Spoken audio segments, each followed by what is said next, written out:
Welcome to the Afterspin, opinions from thought leaders in our state. I want to ask John Hood and Chris Fitzsimon. Last week was Sunshine Week, an effort to promote transparency in government.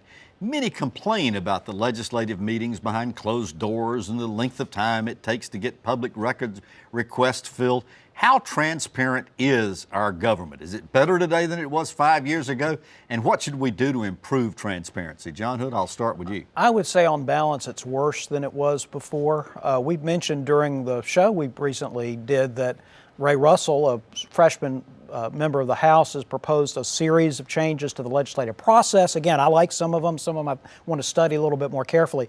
But another thing that's part of this story is simply how quickly public officials respond to public records requests. And unfortunately, the answer to that is not quickly at all, whether it is local officials, some of whom do it quickly, some of whom do it slowly. But frankly, the Cooper administration has been horrible in this regard. I'm not surprised by that because unfortunately, that wasn't very good when he was Attorney General of the Department of Justice. But they've simply got to react in a more expeditious way to media requests. And all the media organizations have been frustrated at the inability to get quick records. Well, Chris, the governor's chief of staff last week said that Governor Cooper was working on that. He was going to try to get better about that. One of the things that's interesting to me is that this, I'm always amazed. I don't think the Cooper administration has done as well as they should. I hope they do better. When I was at NC Policy Watch, we were part of a lawsuit against the McCrory administration with a lot of, with WRAL, a lot of the News and Observer, a lot of other media organizations, because they delayed things for months, even years. There is something about politicians, I think, that their first instinct when asked for records is to not give them out. That sort of becomes the default, and anybody who's been in journalism, I think, has faced that, regardless of Democrats or Republicans. So I think that is a blanket statement. We need to do a lot better. It's fascinating to me that we now have technology that makes it far easier. The General Assembly itself is now, Paul Coble, who runs the Legislative Services Commission, has stonewalled reporters a lot and tried to charge exorbitant fees. Charging for email, for copying, for emails, for all sorts of things. We live in an era when you can literally, as long as there's nothing privileged and that is legally not supposed to be turned over, and we could argue about that law too, those things should be sent immediately electronically. They should be put online. I actually support most of Representative Russell's bill that John mentioned.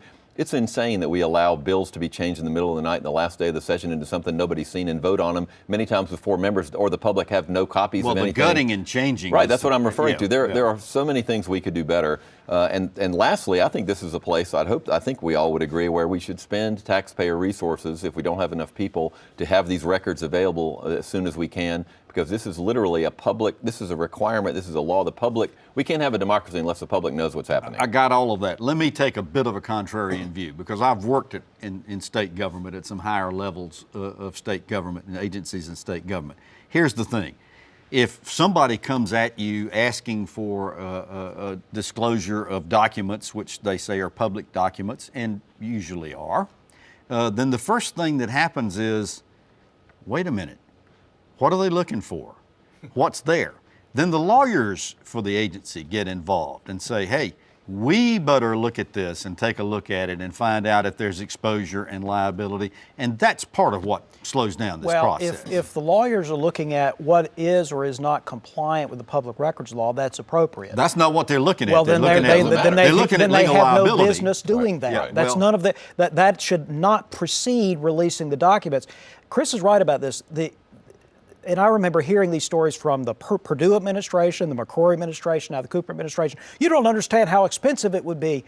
Yes, I do. Well, let's spend the money to speed this up. Yeah, from my perspective, it wasn't the expense. It was trying to cover your butt. They were not complying with the law. The other thing public officials know what the exposure was. Well, the other thing public officials of both parties will do is, why do you want them?